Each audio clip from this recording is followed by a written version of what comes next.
What the heck is AntX? And by the way, what's AntXT and TV and TVT? We're going to talk about that here today. When we gather data, up in the corner, we see it comes in as a bunch of raw samples, and those get split into antenna samples and reference samples. The antenna samples come over here, and with some processing and math, they turn into AntB, having to do with baseline, AntB samples. We take the ant and the ref and use them together, we come up with two signals, AntRA, the first one, which is an intermediate calculation, and then AntRB, the second letter, AntRB, R for reference. 1, 2, 3, 4, 5 different signals. 4 of them actually have columns in the output file, the .ezB file, and you can choose any one of them to continue on with processing. The one you choose is 0 through 6, as shown here, which correspond to their column numbers mostly. And that's a number you put in with a command line keyword value of ezCon AntX input. Until you choose one, I don't know which one it is. It's a little mysterious, and so I've called it AntX. It's some kind of signal coming from the antenna mostly, but I don't know which signal it is. AntX is the generic name. It moves on to other processes in the software where it gets trimmed. That adds a T to the end of it, AntXT. Or it gets adjusted for velocity with the value of VLSR. We're about to talk about that.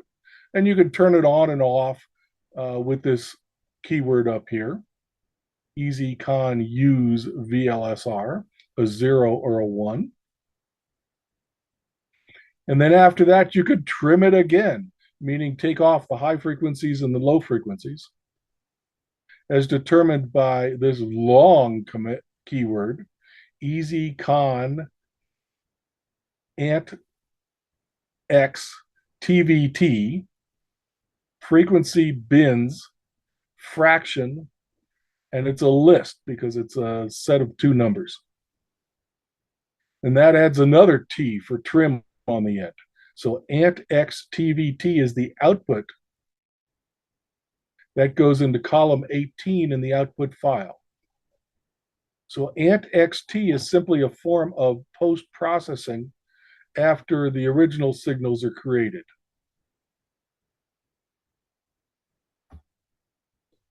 We start with AntX, that's the mysterious one, becomes AntXT, AntXTV for velocity, AntXTVT with another trim on the end. But if I actually know what's inside it, which one I've chosen, I may just use AntB and then put a T on it, or a TV or a TVT. So I may speak precisely about what signal it actually is. AntRB TVT is the extreme down here. AntRB, we can trim off the low frequencies down here that aren't particularly necessary, and up here to see the important stuff in the middle where all the hydrogen information is, and come up with AntRBT for trim. The next one's a little more complicated. VLSR. You may be aware that the sun is living out there in space someplace. It has a bunch of stars around it, a neighborhood of stars. And all of those are rotating around the galaxy. And the sun, of course, is traveling in its neighborhood of stars. It's not stationary. It is actually moving with respect to the average velocity of its neighborhood stars. Around the sun is the Earth revolving about. So it has a motion as it revolves. And then the Earth itself is rotating around its north-south axis. And for every position on Earth except the north and south poles, there's a motion having to do with that as well. So we have three motions to deal with here, shown in purple. Let's go back to the sun here. I say the sun is moving about in one direction through its neighborhood of stars. It turns out, by graph, we know the sun is moving towards what's called the solar apex. And because we live in a sphere of a universe, it must be moving away from something called the solar antipex. This is in right ascension declination coordinates. If we look in galactic coordinates, sure enough, it's moving towards the solar apex and away from the solar antipex.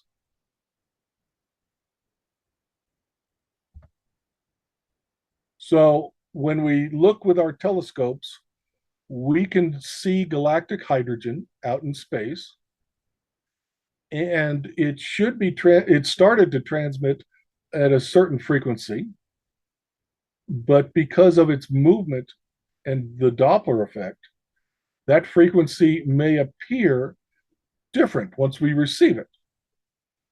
We can use that information to understand how the galactic hydrogen is moving with respect to our telescope. If we're looking out at the hydrogen off in the distance, we need to compensate for these motions.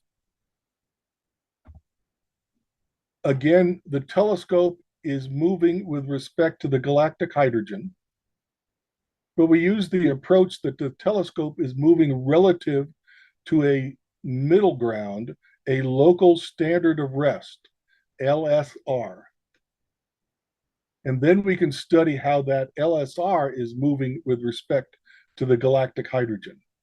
That local standard of rest is the average velocity of the stars in the sun's neighborhood. We know three motions to get to from the telescope to the local standard of rest, and we can calculate those, having to do with time and where you are on the Earth and in which way the telescope is pointing. And so we can subtract or accommodate for the telescope motion with respect to the local standard of reference. In the middle is the velocity of the local standard of reference, VLSR. And I'm emphasizing that receding away from us is a positive velocity of the local standard of rest. So we're studying how the local standard of rest is moving with respect to the telescope. We can calculate that, and then we could subtract it to study the other part. What would be the maximum speed of this VLSR? We have three different motions, and we know the sun's motion relative to the local standard of rest is about 20 kilometers per second towards the solar apex. Okay, now we got one number. Another number is the Earth's motion revolving around the sun once a year. We know what the circumference is, divided by how many days and how many hours and how many minutes and how many seconds to get 29.86 kilometers per second. And number three is the motion of the telescope location on the Earth, which rotates once a day. We know the circumference of the equator of the Earth divided by 24 hours, divided by 60 minutes, divided by 60 seconds gives us 0.46 kilometers per second. Compared to the other two numbers of 20 and almost 30, half a kilometer per second is a pretty small number. So in many cases, ezCon simply ignores motion number 3. So we have 3 motions. And if all 3 motions happen to align to move towards the solar apex, then the maximum speed would simply be the sum of those 3 numbers, about 50.5 kilometers per second. But remember, approaching direction is defined as negative. So the VLSR would be minus 50.32 because the telescope is moving toward the solar apex. Maybe said in a better way, the local standard of reference in the direction of the solar apex would appear to be approaching the telescope. So the solar apex has a negative VLSR, meaning a negative receding velocity of the local standard of rest. 6 months later, the Earth and the telescope are moving away from the solar apex. And so its VLSR would be a different sum, some positives and some negatives. In this case, 10.32. So depending on where the telescope is pointing in the sky, each sample's calculated VLSR value could be positive or negative. And indeed, it changes dramatically throughout one day. Sometimes the telescope is on the front of the Earth as it orbits around the sun. But 12 hours later, it will be on the back of the Earth facing the other way. And the local standard of reference may be retreating from it. It's much like looking out the front windshield of a moving car or turning around and looking out the back window of a car. Sometimes things are coming towards you, and sometimes things are going away from you. This is what explains the curvy nature of the hydrogen snake in our samples. So having calculated the VLSR value for each one of these vertical line samples, we can apply it by moving that spectrum up or down appropriately to the VLSR value. And that flattens out the curvy snake into a flat line near the center of the Doppler spectrum. To achieve the V of AntRB T for trim, V for velocity signal. But look at all this wavy stuff going on at the top and the bottom. Let's trim that off and avoid the confusion.